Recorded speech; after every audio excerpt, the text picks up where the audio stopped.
So, Mr. Kaufman, please proceed, and you must respect the Chamber's decision regarding redactions. Otherwise, I will be obliged to interrupt you each time so as to protect victims and witnesses. Mr. Kaufman, please go ahead. I do indeed thank Your Honours for that consideration. And we did, in fact, have a short version prepared and a long version prepared. So I'll be reading from the long version, and that was specifically so that we could accommodate the redactions that have been so insisted upon, and we respect that, of course, by the prosecution. So I now turn, with respect, Your Honours, to count 2. And this concerns the alleged murders of high-value targets during the presidential period. And before addressing the individual incidents that the prosecution characterises as involving so-called high-value targets, the defence makes a preliminary observation. The term high-value target appears throughout the prosecution's brief as though it is evidence of a coordinated plan to eliminate targets. With respect, that inference cannot be sustained. The existence of a prioritisation category within a law enforcement campaign does not establish a criminal plan. HVT was an operational classification used by law enforcement, and in this sense, it is no different from a similar acronym in another country where I have clients. APOTS, or Australian Priority Organisation Targets. HVT is not a code for an instruction to kill or a witch hunt. It was a prioritization tool within anti-drug operations applied across regions and units on the basis of intelligence assessments, alleged position within drug networks, or inclusion on watch lists. Classification does not imply selection for murder, any more than it is proof of unlawful intent. The prosecution itself acknowledges the existence of formal operational frameworks, including police circulars and structured campaigns. Within those structures, individuals could be designated high value for purposes of operational attention. Many HVT operations, in fact, resulted in arrest or surrender, albeit some resulted in fatal encounters. For this reason, each alleged HVT incident must be scrutinized on its own evidentiary foundation. When the incidents falling under count 2 are examined individually, the pattern we submit is similar to those incidents falling under count 1. Namely, heavy reliance on insider testimony, wishful and selective reading of police reports, and dubious and tenuous linkage to Rodrigo Duterte. Now, the operations cited under count 2 were conducted within the framework of the lawful war on drugs, and as such, operational contexts are consistent with planned law enforcement activity, including buy-bust operations and coordinated arrests, rather than preordained killings. The evidence for count 2 incidents consistently shows that the deaths occurred during armed confrontations in which force was used in response to an imminent threat, in accordance with the rules of engagement repeatedly articulated by President Duterte, namely that lethal force was permissible only where life was in danger. Across the count 2 incidents, there exist contemporaneous documents, whether it be arrest warrants, operational records, or firearms recovery reports, all of which reflect legitimate police operations that escalated into exchanges of gunfire. The general record does not substantiate a theory of wanton execution, yet the prosecution seeks to rely, once again, on the testimony of criminals spilling their hearts with a tacit understanding that they will never be prosecuted. In 4 of the 5 incidents, contemporaneous reports document the recovery of firearms at the scene indicating that the weapons were used against police and prompting a responsive use of force. In incidents 12, 13, and 14, the operations were authorized by judicially issued search warrants. We have diagrams on the screen being shown. I'm not going to stop. They will be presented throughout my presentation continuously, all in an attempt to save time. Those circumstances are squarely within operational legality and fundamentally incompatible with a pre-planned murder. Incident 14 is particularly instructive. 4 individuals were arrested alive. To us, that demonstrates selective and not indiscriminate use of force.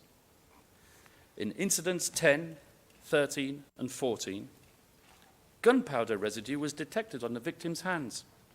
At a minimum, that forensic finding is consistent with an exchange of gunfire and not consistent with a straightforward execution narrative. And the prosecution and the victim's representatives simply can't have their cake and eat it. They can't say in one breath that drugs and guns were planted on victims and therefore dispute crime scene evidence, while at the same time complaining about the lack of crime scene evidence. Yet the prosecution virtually disregards these objective and forensic indicators in favor of narrow and often uncorroborated insider testimony. This is best illustrated in Incident 10, which rests almost entirely on P1160's assertion that a firearm was planted at the scene of the crime, and the official report fabricated. Yet P1160 expressly accepts that he did not witness the planting of the firearm and merely assumes that it must have happened, before conceding that the firearm may already have been present. Once again, we are in the realm of inadmissible conjecture. We know that an investigation followed that incident. The opening of an inquiry is not consistent with the intention to conceal wrongdoing. Beyond that, as I've just mentioned, the record reflects the detection of gunpowder residue on victims' hands in this particular incident. A forensic indicator consistent with an exchange of gunfire and inconsistent with the witness's testimony, which is notably, once again, uncorroborated. Incident 11. This is the sole incident in count 2 where direct linkage to Mr. Duterte is advanced. And this linkage rests entirely on voice recognition by an individual who claims to have overheard a telephone conversation and recognized the president's voice, while being physically moved from one location to another. The alleged recipient of the telephone call himself was never interviewed, and another person present, on whom the prosecution relies for corroboration, did not hear the conversation. After all, would it not have been an item of interest to all those present in that specific location that the President of the Republic himself had condescended to discuss matters of such a criminal nature by way of telephone? So the ridiculous assertion stands solely on the word of one single individual. The only other corroborating witness, the one who heard nothing, acknowledged a personal resentment that he harbored for the then President, Rodrigo Duterte, for reasons you will find in PHL OTP 000164220-R01 at 0022, lines 695 to 708. Once again, I can't mention the reasons because it's redacted. Voice recognition in uncontrolled conditions, while being physically moved, and uncorroborated by any forensic or documentary evidence, cannot constitute substantial grounds for confirmation, particularly where it forms the sole mechanism for attribution. Incident 12. This incident relies heavily on a central witness whose credibility is seriously compromised by retaliatory motives, he admits to harbouring against Mr. Duterte. This can be found in OTP tab 55 at page 27. Line and another reason that we cannot mention in open session, but which can be found in PHL OTP 00015-167-R01 at page 0008. For this particular incident, the case record demonstrates that this operation was conducted pursuant to a judicially issued search warrant, with operational reports and documentation concerning the recovery of firearms. To display such an extensive contemporaneous record, one would expect the prosecution to produce forensic evidence capable of undermining the reliability of these materials, evidence demonstrating fabrication or inconsistency sufficient to reduce their probative value. None, however, has been forwarded, because none presumably exists.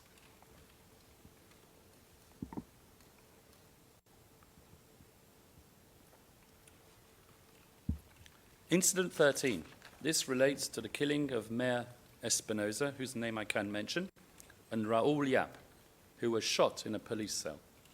The prosecution's case is largely premised on a witness who claimed to have heard but admitted not to have seen anything. Thus, there is nothing in the prosecution's evidence to contradict the alternative theory proposed for this incident, which is that there was a firefight between the victims and the officers in the police station Leyte sub-provincial jail. Nor is there a need to enter into these conflicting accounts, because the prosecution's own evidence exculpates Rodrigo Duterte for responsibility for this incident. Not that he admits any connection to it. After all, according to the prosecution, on 1 August 2016, Rodrigo Duterte gave Espinosa a 24-hour ultimatum to surrender. And surrender he did the following day. 4 days later, Rodrigo Duterte commended Espinosa for surrendering to Ronald de la Rosa, commenting that it was just as well that he did. So if we look at it from the point of view of Rodrigo Duterte, that is where the incident ended, despite Mr. Jeremy exhorting us to believe otherwise. What happened thereafter, as awful as it may be, had nothing to do with our client, and not one witness can say that.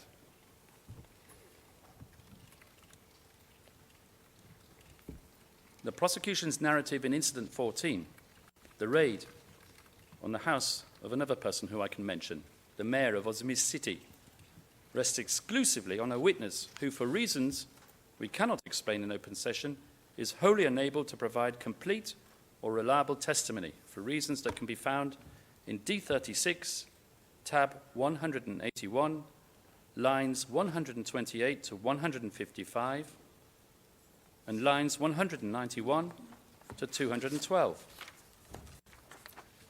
Contemporaneous documentary police reports reflect that this police operation proceeded pursuant to 6 judicial search warrants, something hardly consistent with a premeditated murder scheme. After all, if the intention was cold-blooded murder, why go to the bother of involving a judge? Official investigative materials also indicate that officers approached the premises, announced the execution of the warrant, and were met with gunfire that struck a patrol vehicle and injured an officer, prompting a return of fire.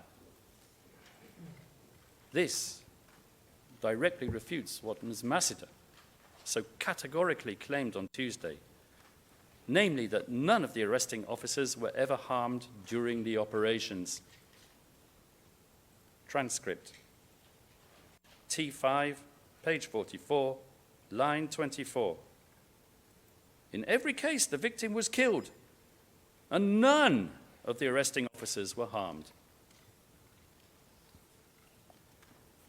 The exchange of fire, as reported, is supported by the fact that gunpowder residue was found on 7 individuals, including on the mayor himself, and a paraffin test turned out positive on the person of one of the victims, indicating that he had discharged a firearm, something totally negating the gun plant theory proposed by the prosecution's only witness.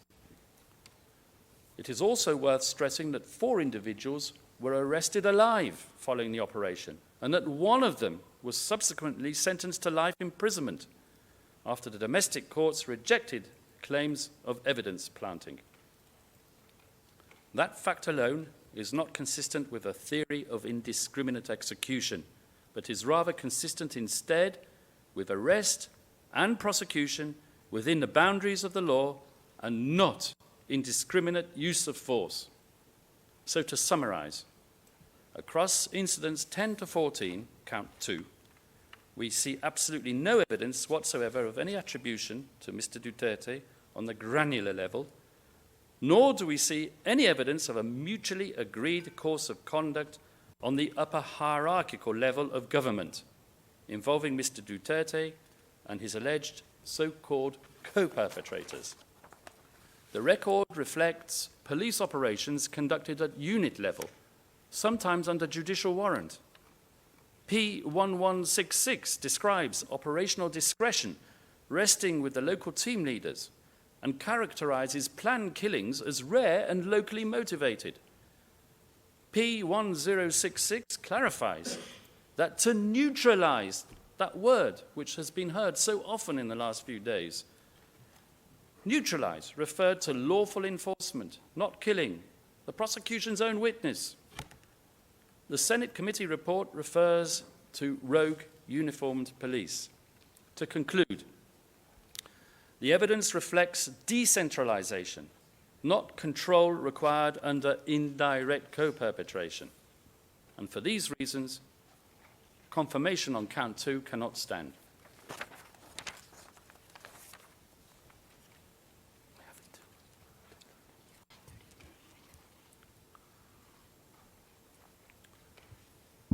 Now, I'm going to start count 3. We have until 10:30. I'm conscious of the time allotted to me. So count 3 relates to the Barangay clearance operations during the presidential period. Incident 15 marks the beginning of the Barangay clearance operations. Now, from this point forward, a familiar pattern emerges in the prosecution's narrative. The same modus operandi, to employ Mr. Jeremy's language. Routine buy-bust operations are recast as sham exercises designed to conceal extrajudicial killings allegedly ordered from some unspecified source from above. Mr. Jeremy claims a target was identified through the use of lists. Well, there's nothing wrong with that. As one witness, an intelligence officer, explains in his testimony, the use of lists is a normal standard procedure. Once validation was conducted on a person, X, a file on that person would be created as a result of intelligence operations. Then, so claim Mr. Jeremy and Ms. Croft, the target is murdered and reports are falsified and rewards are paid out. This, Ms. Croft suggested at transcript 5, page 23, lines 11 to 13, is the systemicity of the pre-planned attack. But this is not the case. The defense can point to contemporaneous official records generated across different units or organizations that show clearly that in the majority of these incidents, the evidence reflects legitimate law enforcement operations involving spontaneous and reported exchanges of fire and uses of force subjected to forensic and administrative review. These are not clandestine acts hidden from scrutiny, Madam President, but rather recorded operations consistent with self-defense in the course of policing.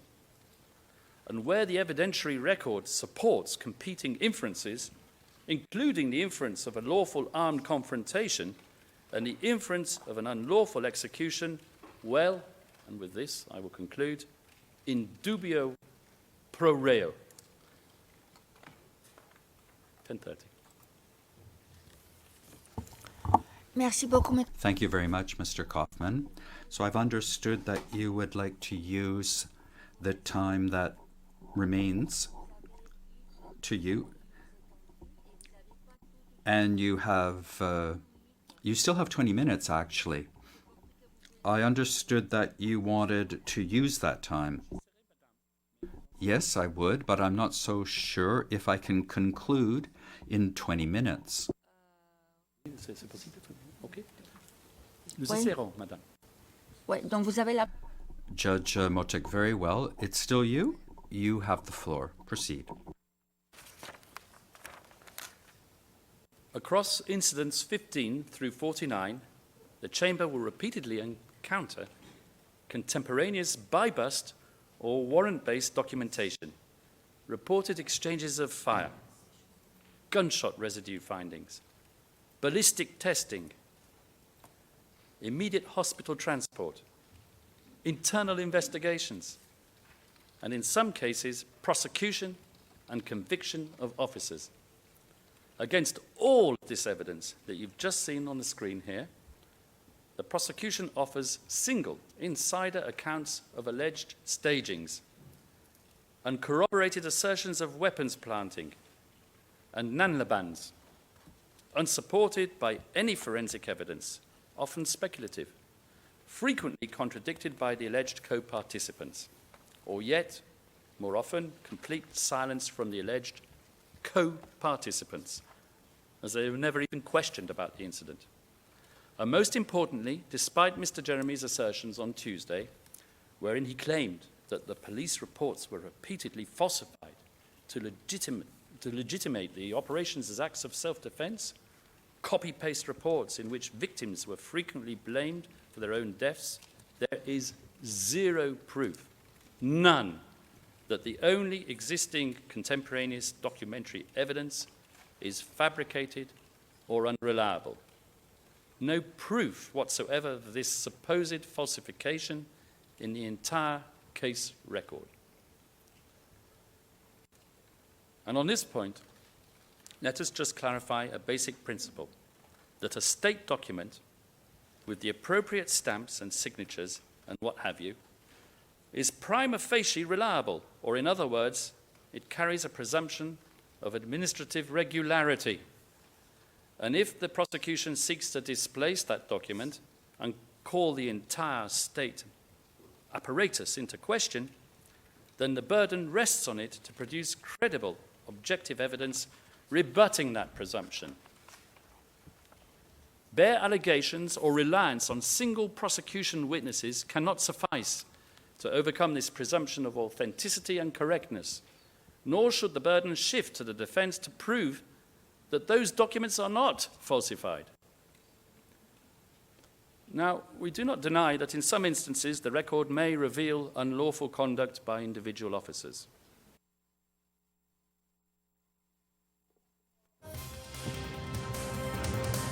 Alright, so sa punto ito, ibig sabihin niyan may redacted portion na at syempre sa umpisa pa lang, 'di ba, Dean, pinaalalahanan na ni Judge Julia si Attorney I-interrupt Kaufman. kita pag may binanggit ka na hindi dapat banggitin.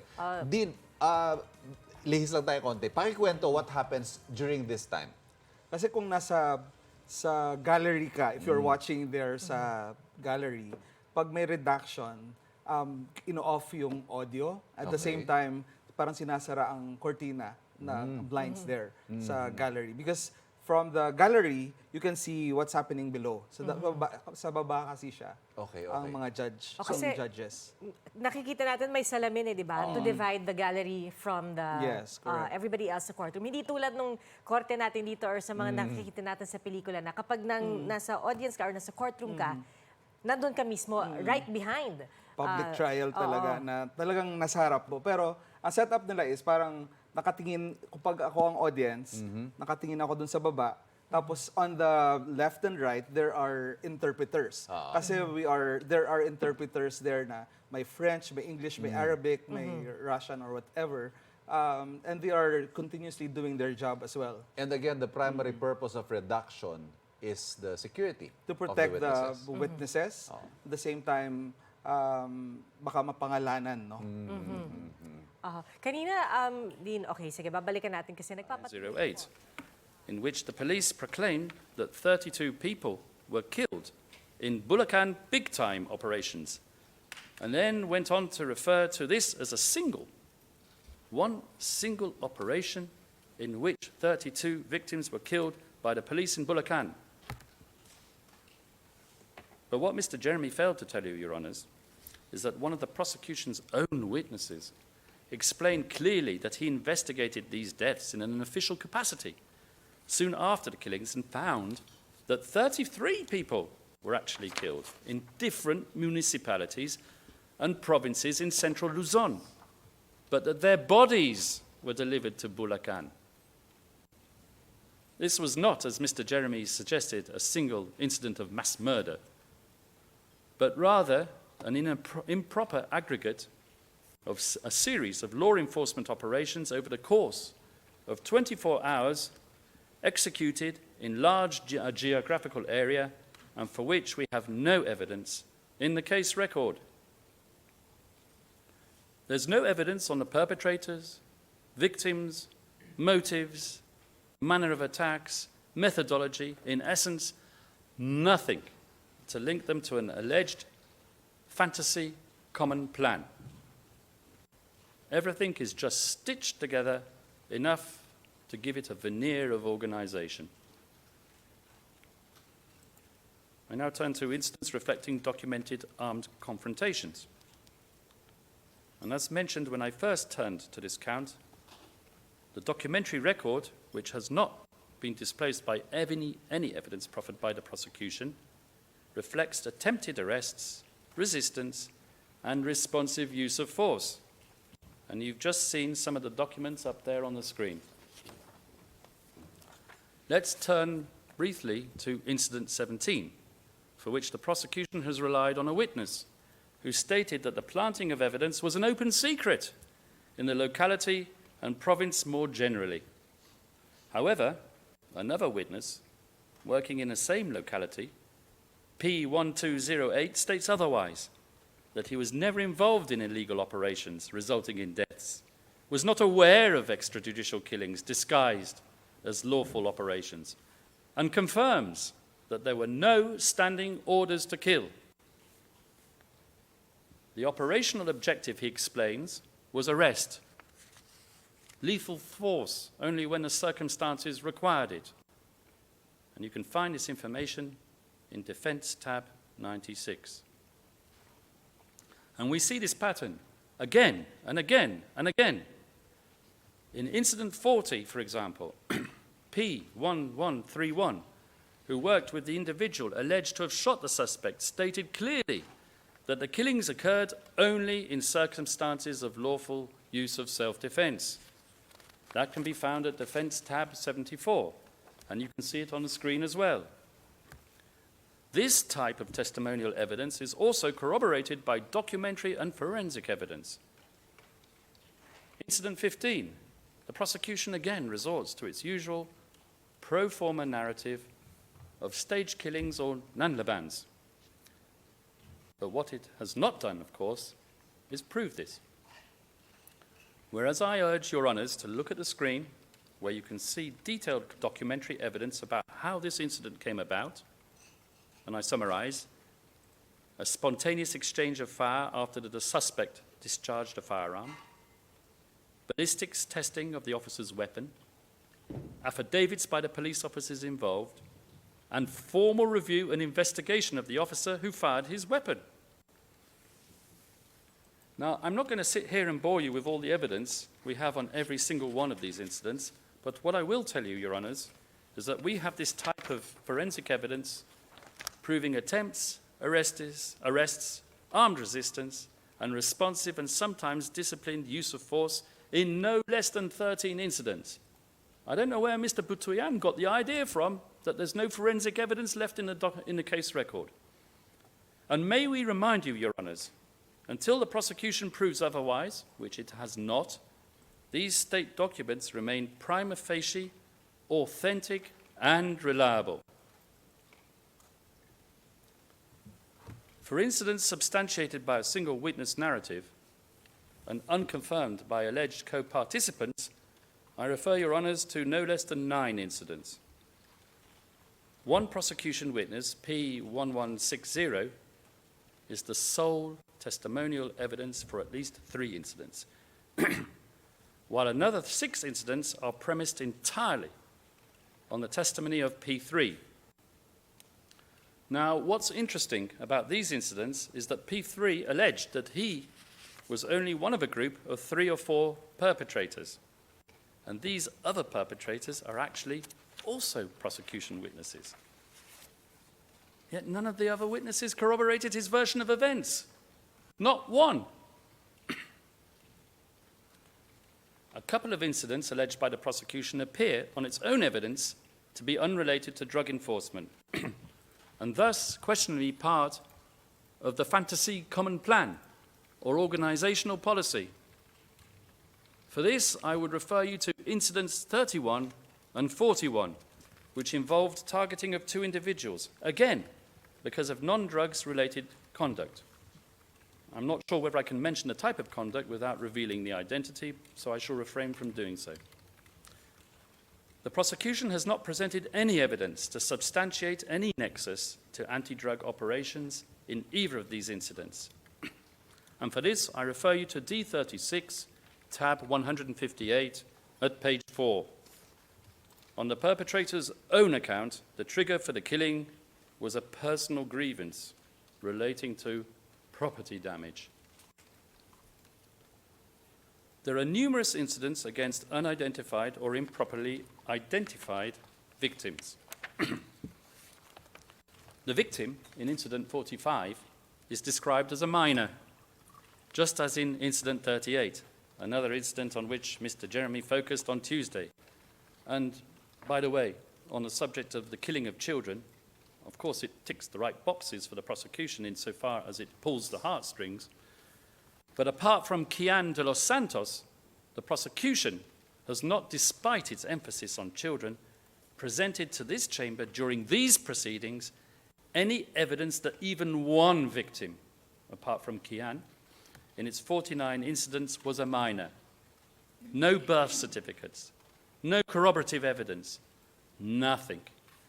While incidents presented as involving minors are indeed grave, Article 61 requires proof, not emotion. It is for the prosecution to prove that the children were involved in these incidents, and not for the defense, once again, to prove a negative. Now, this evidentiary deficit extends even further.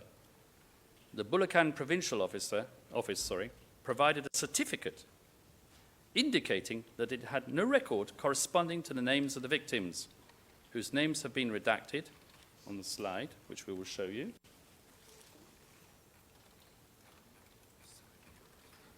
Okay, but we'll pass on. But their names have been redacted. And these are alleged police killings, yet no operational report. Indeed, no contemporaneous documentation whatsoever has been produced. So on what does the prosecution base its claim that these individuals were murdered by the police other than P3? The prosecution relies almost exclusively on the account of P3 echoed by P8. And this is rather ironic. Does the prosecutor claim that P3 is corroborated by P8 when the source of P8's information is in fact P3 himself? Bootstrapping logic, once again.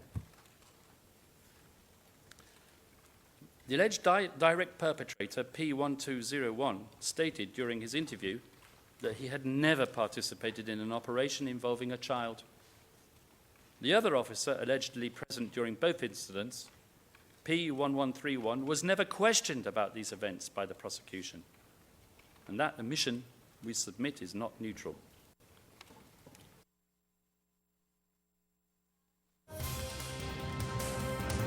Ayan. Naku, ako din, meron po akong tanong dun sa isa sa mga nabanggit niya. Well, actually in general, di ba, meron siya mga binabanggit na statements, di po ba? At parang yung mga nabanggit na ng mga witnesses, tapos sinasabi niya, but actually it doesn't work that way, ganyan, yan. Yung mga pinagbabasihan ba nila din, both the prosecution and defense ng mga statements, same testimonies lang po yun. Kasi di ba all evidence is made available to both the prosecution and the defense. The defense is trying to ruin the evidence presented kung ang testimony ni P3 ay yun din ang subject ng attack ni defense. Pero yung mga testimonies na yun that they're mentioning sila, P3, ganyan, sino po yung kumukuha ng testimony? Investigators po ba or prosecution? I think there are statements na sinubmit sa prosecution, or the prosecution also did their job in analyzing all the evidence, no? And also remember that the victims were also represented and they are also submitting their evidence. So yung prosecution mismo ang nag-interview dun sa mga witnesses? Ideally, the prosecution has a hand on the evidence to be presented, no? And they have to look into the statements, not only the statements, but the credibility of the witness here. And also even the videos, the scrutiny of the videos and statements lang, na sobrang dami. Honestly, No? be characterized as manifestations of a centrally designed OTBT-based common plan, because they quite clearly fall outside of that plan. And it does not reflect what the prosecution on Tuesday described as the systematic features of a national network operation. Instead, according to P3, the motive was personal financial gain through the sale of bodies. And if P3's account is accepted, it reflects opportunistic actions for personal gain of the most macabre kind. As held in Al-Hassan, an opportunistic act committed for personal profit without more falls outside the common plan. Now, just to finish up quickly on the issue of identity, in Incident 43, even the alleged perpetrators are not identified. Without identification, the Chamber cannot assess their institutional affiliation, chain of command, or attempt to make any possible linkage to Mr. Duterte. One more thing, Your Honours. The prosecution focused for some time on Incident 23. I can mention his name, Mr. Benjamin Vizda. Mr. Jeremy displayed compelling footage of Mr. Vizda's arrest and then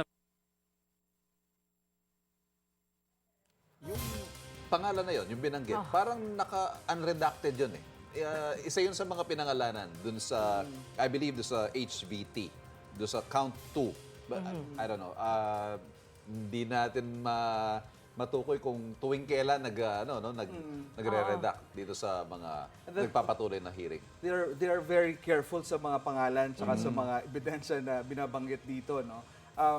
That's why I think although they were referred and particularly identified also by the prosecution and submitted. motorcycle. The fact that while handcuffed, he attempted to grab the gun of one of the policemen, leading to a struggle and prompting the motorbike to fall over and the policeman to shoot Mr. Vizda twice in self-defense. And that this PNP report appears to be corroborated by another prosecution witness, whose testimony fully aligns with the substance of the police document. Mr. Jeremy claimed that the PNP reports were false, relying solely on the allegation of one witness that the scene was staged. This witness claimed that the handcuffs were removed from the victim, that the body was loaded on the tricycle a few minutes after being shot and then brought to the hospital. However, his account is contradicted by the very picture the prosecution has shown you on Tuesday. Indeed, it appears that the prosecution is submitting documentary evidence which undermines its own witness's testimony. As you can see here, handcuffs are on. The body is on the ground rather than on a tricycle. Photojournalists are also present. This contradiction was even noted by the prosecution's investigators at the time of the interview and was put to the witness. And when confronted by the investigators, what did that witness say? I don't know if I can.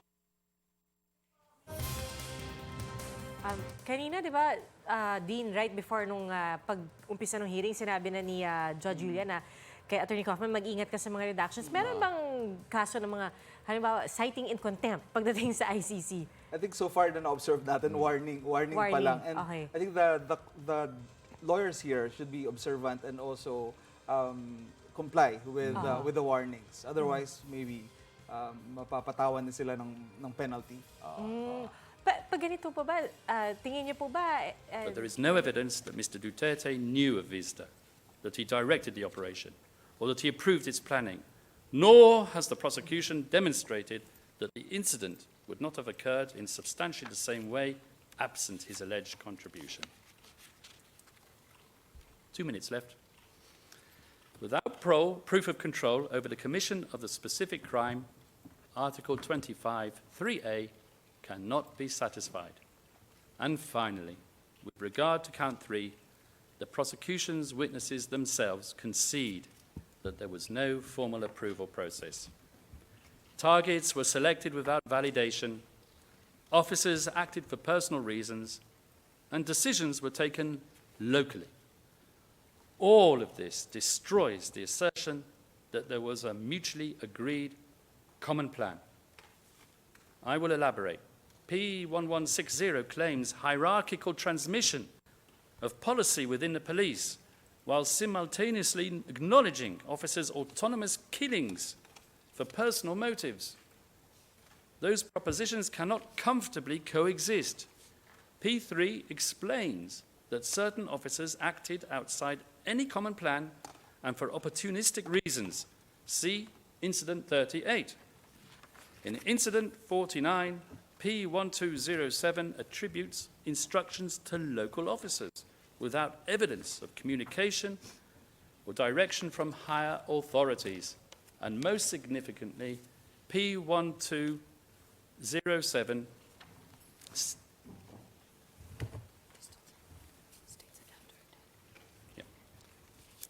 P1207 states after a certain death, once again abiding by the redactions, Tokhang operations and killings ceased. This indicates, Madam President, Your Honours, that dependence on specific individuals, not an enduring organisational policy. A system-wide common plan cannot depend on the continued presence of a non-fungible local official. And with this, I conclude.